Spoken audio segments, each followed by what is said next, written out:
halaman ko na mga bulaklak guys. So medyo marami na sila guys. Yung ano oh, here's my flowers. This is what you called tulip, single tulip. Tapos eto guys, hindi ko alam kung ano yan, ang ganda. Tapos eto yung hyacinth. Tapos ito yung rose, bougainvillea, daffodils,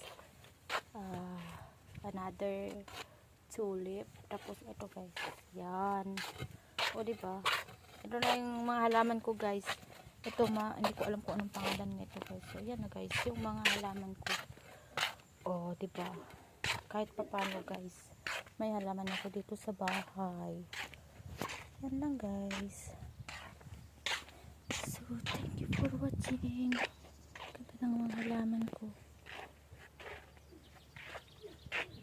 Yan, tapos dito naman nag-ano yung bayaw ko, naayos niya yung lawn namin.